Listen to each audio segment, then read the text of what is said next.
নমস্কার, সুপ্রভাত। আমি অর্চনা। এসব মনের কথা ভাগ করি চ্যানেলের আরেকটি ব্লগে তোমাদের সবাইকে স্বাগত জানাই। আশা করি সবাই ভালোই আছো। আর এই ভিডিওটা হলো এপ্রিলের 2 তারিখের। এর আগের ভিডিওতে তোমাদেরকে দেখিয়েছিলাম যে আমরা পেহেলগ্রামে এসে পৌঁছেছি। তো আজকের পরের দিন, আর এই দেখো পেহেলগ্রামের সকালবেলা আমিও উপভোগ করছি, তোমাদের জন্য একটু ক্যামেরা বন্দি করে রাখলাম। দেখো সকালবেলাটা চার সাইডটা একটু দেখি কি সুন্দর লাগছে। আর আমি কথাবার্তা বলছি না, আমার মুখ দিয়ে ধোঁয়া বেরোচ্ছে ঠান্ডাতে। আর ওই যে ওখানে দেখছো কালো রঙের চেয়ারটা পাতা, রাত্রেবেলা বরফ পড়েছে চারিদিকে। এই চেয়ারের মধ্যে এখনো পর্যন্ত বরফটা জমে রয়েছে। ওই যে আমি ওপরের ঘর থেকে ভিডিওটা করলাম। আর দেখো এই স্বর্গসম পেহেলগ্রামটাকে কিভাবে অভিশপ্ত করে তুললো।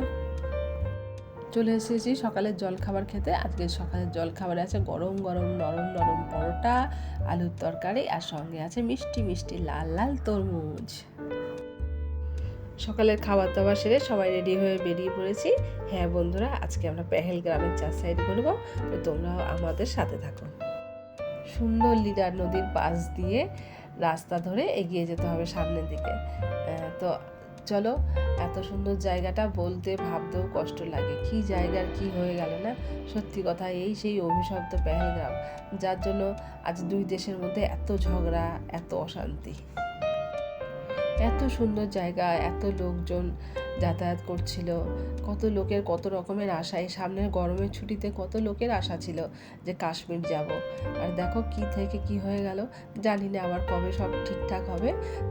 তবে চলো আমরা সকলে মিলে একটাই প্রার্থনা করি, যুদ্ধ নয়, শান্তি চাই। খুব শিগগিরই যেন আবার পরিস্থিতি আবার ভালো হয়ে যায়, আগের মতন হয়ে যায়, আমরা সবাই যেন আবার ঘুরে বেড়াতে পারি।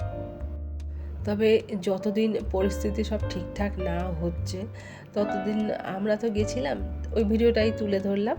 তো তোমরা এটাই অন্তত দেখো। তো এখন দেখো আমরা চলে এসেছি আরু ভ্যালিতে।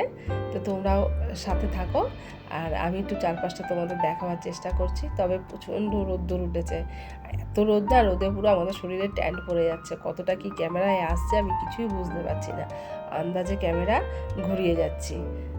তবে ঝটপট ঘুরে চলে যেতে বলেছে ড্রাইভার, না হলে এখানে যদি অনেক দেরি হয়ে যায় আরও অনেক জায়গায় যেতে হবে, তো ওগুলো তাহলে কভার করা যাবে না। আর এই যে ঘোড়াগুলো দেখছো, এই ঘোড়াগুলো সোজা একদম অমরনাথে যায়। আরও ভ্যালিতে কিছুক্ষণ ছিলাম, যার ছবি তুললাম।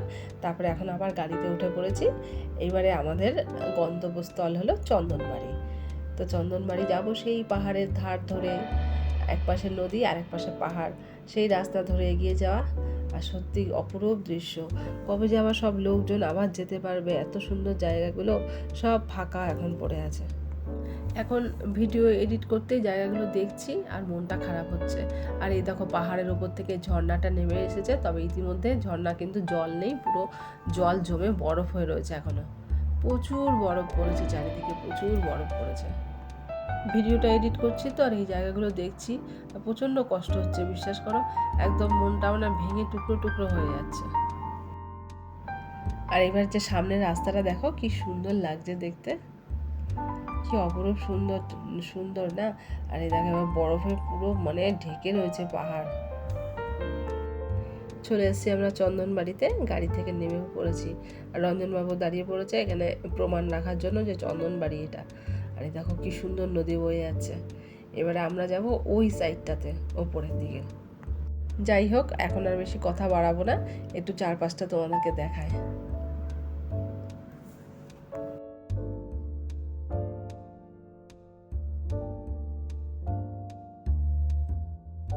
এই সেই অপরূপ চন্দনবাড়ি বন্ধুরা, যেখান থেকে অমরনাথ যাওয়ার যাত্রা শুরু হয়। 2003 সালে রঞ্জনবাবুও গেছিলেন অমরনাথ।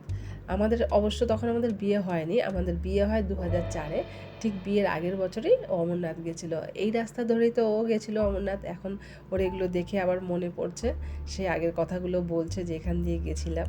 আর এই দেখো রাস্তার দুই ধারে বরফের একদম চায় জমে রয়েছে, যে আমরা হেঁটে যাচ্ছি এগুলোও কিন্তু বরফ। সকাল থেকে লোকজনরা যাচ্ছে তো, পায়ে পায়ে এই বরফগুলো সব কালো হয়ে গেছে। আর প্রচণ্ড পা স্লিপ কাটছে কিন্তু। আর এদিকে ওপর থেকে বরফ গলে গলে জলও আসছে, খুব সাবধানে পা ফেলে যেতে হচ্ছে। এবারে চলে এসেছি জুতো চেঞ্জ করতে। নিজের জুতো খুলে রেখে 100 টাকা দিয়ে পরের জুতো, মানে গামবুট এগুলোকে বলে, ভাড়া করে নিয়ে ওপরে যেতে হবে। নাহলে এই গামবুট ভাড়া না করলে খুবই মুশকিল, জুতো পুরো ভিজে যাবে। আর এইবারে জুতো 100 টাকা করে ভাড়া নিল, তবে তোমাকে টাইম দেয়নি যে এই টাইমের মধ্যে ফেরত দিতে হবে, যতক্ষণ তুমি কাটাতে পারো। এই যে রেলিং দেওয়া রাস্তাটা দেখছো, এখন এই রাস্তাটা ধরেই যেতে হয় অমরনাথ। এটা নতুন রাস্তা হয়ে গেছে, আগে কিন্তু এই রাস্তাটা ছিল না। আর আমরা এই চন্দনবাড়ি এখান থেকে হাঁটা শুরু করলাম, ইচ্ছা আছে পিছু টপ পর্যন্ত হাঁটবো। হাঁটতে হাঁটতে না অনেকটাই আমরা উপরে উঠে এসেছি, একটু চারপাশটা তোমাদেরকে দেখায়। আর এই যে রঞ্জনবাবু আমার পেছন দিক দিয়ে হেঁটে গেল আর বলছে একটু হেঁটে নিয়ে আরেকবার অমরনাথের রাস্তায়। আগে কিন্তু যেই রাস্তাটা তোমাদেরকে দেখালাম রেলিং দেওয়া, ওই রাস্তাটা তখন ছিল না যখন রঞ্জনবাবু গিয়েছিলেন আর কি অমরনাথে। এই যে রাস্তাটা আমরা ধরে হেঁটে যাচ্ছি, যে ও এগিয়ে গেল, এই রাস্তা দিয়েই যেতে হতো অমরনাথ। এখন ওই রাস্তাটা নতুন করে দিয়েছে। আর চার সাইডে শুধু তো বরফ আর বরফ, সাদা আর সাদা, কি বলবো, যেমনি সাদা বরফ পড়েছে তেমনি রোদ উঠেছে। ক্যামেরায় ঠিকঠাক দেখাতে পারছি কিনা তোমাদের কে জানে। আর ওই দেখো কত উঁচুতে লোক আছে, ইচ্ছা আছে ওইখানটাতে যাব। আর এই যে দূরের লোকগুলো দেখছো, এর আগে অমরনাথ যেতে হলে এই রাস্তাটা ধরেই ওদিক দিয়ে চলে যেতে হতো। আর এখন ওই রাস্তাটা করা, তবে ওই রাস্তাটার মধ্যেও কিন্তু বরফ পড়ে রয়েছে। আর কি বলবো বন্ধু তোমাদেরকে, এসব মোবাইলে দেখা আর নিজের চোখে এসে দেখার মধ্যে যে কতটা তফাৎ। আর চোখে তো সানগ্লাস আমি পরে রয়েছি, সানগ্লাসটা দিয়ে দেখা আর সানগ্লাসটা খুলে দেখার মধ্যেও কিন্তু অনেক তফাৎ আছে। সানগ্লাসটা দিয়ে তো এমনি নর্মাল দেখছি, কিন্তু সানগ্লাসটা খুললে যেন ফেটে পড়ছে, এত সাদা চারিদিকে। তাই একদিন ভাবছি যে এত দুর্গম রাস্তা পার করে এদিনও গেছিল অমরনাথে। সত্যি কথা, আরও তো কত লোক যায়, তাই না? এ দেখো কত উঁচু উঁচু পাহাড় আর সমানে বরফ পড়ে রয়েছে। আর আমি পুরো অনেকটা উঁচুতে চলে এসেছি। ওই যে নিচে দেখলে, ওই নিচ থেকে তো হাঁটা শুরু করেছিলাম, ওখান থেকে অনেকটাই উঠে চলে এসেছি। ওই লোকজনেরা আরও অনেক ওপরে উঠেছে। আমারও একটু যাওয়ার ইচ্ছা আছে, ওই যে দূরের লোকগুলো দেখছো ওখানটাতে যাবো। আমি ওখানটাতে দাঁড়িয়ে ভিডিও করছিলাম, আর আমার লোকজনেরা দেখো ওপরে উঠে চলে এসছে। আর রঞ্জনবাবুকে দেখবে কত দূরে গেছে, ওই যে দূরে দেখা যাচ্ছে ওইখানটায় ও চলে গেছে। কী করবে, ওর তো তর্স হয়েছে না না। এই রাস্তা ধরে একদিনকে গেছিলো অমরনাথ, আবার সেই জায়গাতে এসেছে, পুরনো স্মৃতি সব মনে পড়ে যাচ্ছে। আর মনে যেন আরও আনন্দ বেড়ে যাচ্ছে, আর ইচ্ছে হচ্ছে আরেকটু যায়। আর এইদিকে দেখো কত উঁচুতে লোক গেছে, আমিও যাব চেষ্টা করছি। এবার তার আগে একটুখানি বরফ ধরে নিই হাতে। এত বরফের মাঝে এসছি, একটু নিজের হাতে বরফ না ছুলে পরে হয়, একটু সেজন্য একটুখানি বরফটা ধরে একটু অনুভব করে নিচ্ছি কীরকম ঠান্ডা, কীরকম ধরতে লাগছে। বরফগুলো প্রচণ্ড ঠান্ডা, কিন্তু খুব নরম তুলতুলে। আর এই যে দেখো কথা বলতে বলতে অনেকটা তো উঁচুতে চলে এসেছে, কিন্তু ওই যে দূরের লোকগুলো, ইচ্ছা আছে আমি ওইখানটাতেই যাব। কিন্তু প্রচণ্ড কনকনে ঠান্ডা হাওয়া দিচ্ছে, আমার নাক ঠাক বন্ধ হয়ে আসছে। তবে যে গায়ে খুব একটা জ্যাকেট ফ্যাকেট পরে থাকতে হবে সেরকম কিন্তু লাগছে না। এ দেখো না, আমার গায়ে জ্যাকেট নেই, টপের নিচে একটা লাক্স করে গেঞ্জি পরা আছে, এটাই যা। আর আমি কিন্তু তোমাদের সঙ্গে কথা বলতে বলতে, তোমাদেরকে দেখাতে তোমাদেরকে সঙ্গে নিয়ে কিন্তু অনেকটা উপরে উঠে চলে এসেছি। আর ওই যে নিচে দেখতে পাচ্ছ, আমার মামি শাশুড়ি দাঁড়িয়ে আছে, আমার মেয়ে আর আমার বর, আর ওই যে গুড্ডু দাঁড়িয়ে আছে। আমি ওদেরকে পেরিয়ে অনেকটাই উপরে উঠে এসেছি। আর যা ভালো লাগছে না, কি বলবো বন্ধুরা। আমি ঈশ্বরের কাছে প্রার্থনা করি খুব তাড়াতাড়ি যেন যুদ্ধ অশান্তি সব মিটে যাক, সব মানুষ এখানে আসুক ঘুরে দেখে যাক যে কত সুন্দর প্রকৃতি, ভারতবর্ষের বুকে কত কিছু যে আছে দেখার। তবে এত জায়গায় ঘুরছি, তবু জানো তো মন ভরছে না।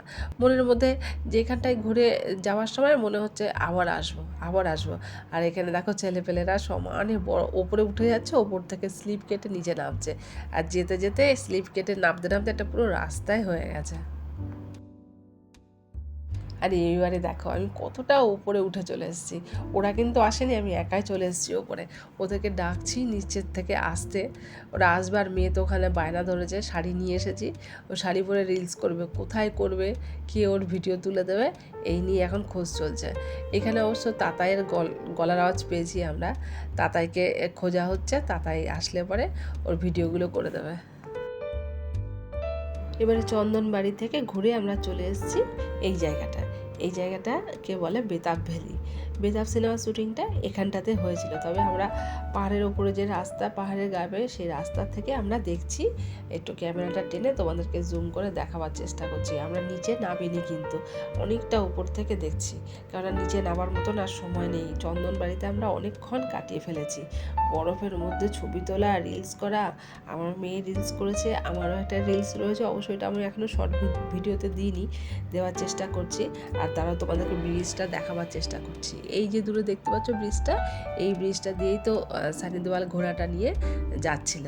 কি সুন্দর লাগছে। নিচে কিন্তু অনেক লোক আছে, কিন্তু ওপর থেকে সেভাবে বোঝা যাচ্ছে না। আমি ক্যামেরাটা টানলাম দেখে বুঝতে পারলাম যে নিচে এত লোক আছে। আর সরু রাস্তাটা গেছে, দেখো কি সুন্দর লাগছে দেখতে। আর একদম পাহাড়টা পাশে পুরো বরফে ভর্তি, লম্বা লম্বা গাছ দিয়ে একদম সাজানো মনে হচ্ছে। এবারে ফিরে এসেছি আমরা আমাদের পেহেলগ্রামের হোটেল আইসল্যান্ডে, কারণ এখন দুপুরের খাওয়া দাওয়ার টাইম হয়ে গেছে। আমরা তো সকালে জলখাবার খেয়ে বেরিয়েছিলাম, আর রীতিমতন রূপুর হাতে খাবারের থালা পড়েও গেছে। তো চলো আজকের খাবারে কি রয়েছে দুপুরবেলায় তোমাদেরকে দেখাই। এই দেখো, এখানে আছে ডাল, এটা হচ্ছে ভাত, আর ডাল তো দেখালাম, ওখানে পাঁপড় ভাজা, এখানে ফুলকপি আলুর তরকারি, ওখানে আলু ভাজা আছে, আর এখানে আছে এগ কারি। আজকে ডবল ডিম দেয়া হবে, ডবল ডিমের কারি, আর এখানে রয়েছে চাটনি। আর যারা ডিম খাবে না তাদের জন্য পনির। তা চলো থালা সাজিয়ে নিয়ে বসে পড়ি। আর এই দেখো লিডার নদীর তীরে বসে সবাই কি সুন্দর খাওয়া দাওয়া করছে, আর নদীর দৃশ্য, প্রকৃতির দৃশ্য দেখছে। আর এখানে আমার ছেলের থালা নিয়ে নিয়েছি, ছেলে একটা ডিম খাবে, আর আমার তো ডবল ডিম পড়ে গেছে পাতে। একবারে পাতের মধ্যে নিয়ে চলে এসেছি। বারে বারে আর কে যাবে এই জায়গা থেকে, এত সুন্দর জায়গা থেকে কি বারে বারে উঠতে ইচ্ছে করে। আর আমি তো তখন জানতাম না যে এইরকম একটা ঘটনা ঘটবে আমাদের। ঠিক এই যে আমরা খেতে বসেছি লিডার নদী, নদীটার উল্টো দিকে যে পাহাড়টা রয়েছে, সেই পাহাড় দিয়ে যেতে হয় সেই বৈশরণ, মানে মিনি সুইজারল্যান্ডে। আমার অবশ্য অন্য একটা ভিডিওতে ওই পাহাড়টা আমি একটুখানি দেখিয়েছি, যে ওখানে গাড়ি দাঁড়িয়ে রয়েছে, ওই গাড়িগুলো করে যাওয়া যায় ওই রাস্তা আর কি, ওখান দিয়েই সেই বৈশরণ জায়গাটাতে যেতে হয়। আর এবার ছেলে অনেকক্ষণ ধরে বায়না করছে যে নদীর কাছে যাবে, নদীতে হাত দেবে, জল ধরবে। তো ছেলের বায়না মেটানোর জন্য ছেলে আর আমি নিচে নেমে গেছি সিঁড়ি দিয়ে। আর আসার সময় দেখছিলাম ওখানে আরও অনেকজনেরাই বসে আছে, এই জন্য একটু সাহস পেলাম। প্রচণ্ড স্রোত, আর আমার ছেলের কীর্তি দেখেছো, একটা বোতল ওখানে ছিল, পরে টুক করে ছুঁড়ে মারলো জলে, ওটাও ভেসে যাবে, ও দেখবে। ছেলে মানুষের যা হয় আর কি। এত সুন্দর নদীর কাছে এসেছি, মানে লিডার নদী, তাকে একটু ছুঁয়ে না দেখলে হয়? আমারও ইচ্ছে ছিল একটু জলে নামার, কিন্তু ছেলের বায়নাতে সেটা একটু তাড়াতাড়ি হয়ে গেল। আর নদীর যা শব্দ না, কি বলবো, কুলকুল কুলকুল করে বয়েই চলেছে। সত্যি না, এর আর বিশ্রাম নেই, দিন রাতে এক করে বয়েই চলেছে। বাইরে প্রচণ্ড কনকনে ঠান্ডা হাওয়া বইছে। আমরা বাইরে গেছিলাম, কিন্তু চলে আসতে হচ্ছে ঠান্ডার জ্বালায়। আর এবার আমরা রিসেপশানে বসে শুরু করেছি চায়ের আড্ডা। চা খাচ্ছি আর সবাই মিলে গল্প গুজবে জমে উঠেছি। দারুণ সময় কাটছে, সবাই মিলে ঘুরতে আসলে যে কি মজা। খাওয়া দাওয়ার পরে চায়ের আর কি আসর শেষ হওয়ার পরে শুরু হয়ে গেল লুডো খেলা। এখানে 4-5 জন মিলে বসে গেছে লুডো খেলতে। জোর কদমে চলছে লুডো খেলা আর হইচই।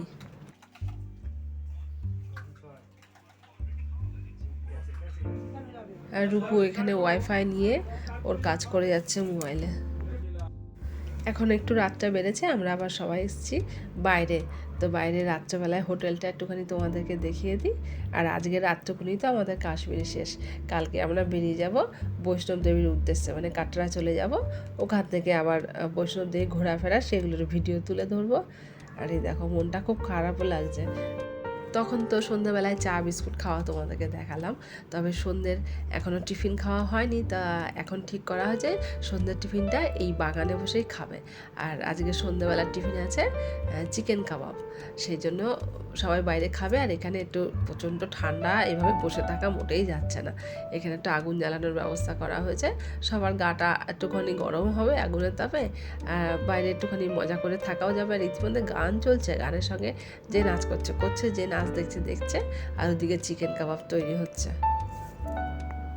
আমাদের ঘোরাটা বেশ সুন্দর হচ্ছে, সবাই মিলে খুব মজা করে আনন্দ করে ঘুরে বেড়াচ্ছি।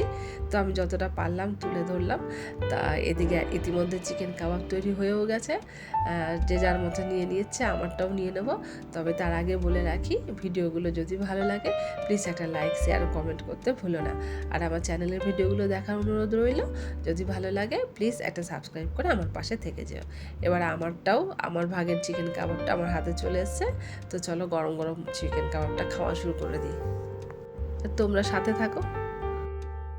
সন্ধ্যের টিফিন হয়ে যাওয়ার পরে আমাদের বোহেমিয়ান ট্রাভেলের তরফ থেকে আমরা যারা ঘুরতে এসেছিলাম তাদের মধ্যে যত মহিলারা ছিল, ছোট মেয়েরাও ছিল, সবার গায়ে একটা করে চাদর ওনারা তুলে দিয়েছেন। এটাই হলো ওনাদের এই ঠান্ডার মধ্যে একটা উষ্ণ আন্তরিকতা।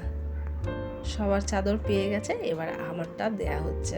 সত্যি অজস্র ধন্যবাদ জানাই বোহেমিয়ান ট্রাভেলকে, মনে থাকবে চিরকাল। এই দেখো তোমরা, সবার গায়ে একটা করে একই রকমের চাদর তুলে দিয়েছেন ওনারা। বাইরে কিন্তু বেশ কনকনে ঠান্ডা, আর এই ঠান্ডার মধ্যে আমাদের সকলের গায়েই কিন্তু গরমের পোশাক আছে। তারপরেও এই বোহেমিয়ান ট্রাভেলের তরফ থেকে যে চাদরগুলো দেয়া হয়েছে আমাদের গায়ে, এতে যেন আরও বাড়তি একটা উষ্ণতা আমাদের শরীরে অনুভব করছি। রাত্রি এখন 10টা বাজে, চলে এসেছি ডিনারে। আজকে ডিনারে রয়েছে দেখো ফ্রাইড রাইস তো দেখালাম, এখানে রয়েছে স্যালাড আর চাটনি, আর এদিকে দেখা যাচ্ছে ডেকচিতে কি আছে জানি না, আর এখানে রয়েছে ওই যে পাঁপড় দেখা যাচ্ছে, আর ডেকচিতে মনে হচ্ছে চিলি চিকেন আছে। তো আজকে খাওয়া দাওয়াটা সেরে আজকে রেস্ট নিয়ে ভিডিওটা তাহলে এখানেই শেষ করছি। দেখা হবে আবার কালকে সকালে। তো ততক্ষণের জন্য টাটা। তোমরা সবাই ভালো থেকো, সুস্থ থেকো, সাবধানে থেকো। ভিডিও ভালো লাগলে প্লিজ একটা লাইক শেয়ার কমেন্ট করতে ভুলো না।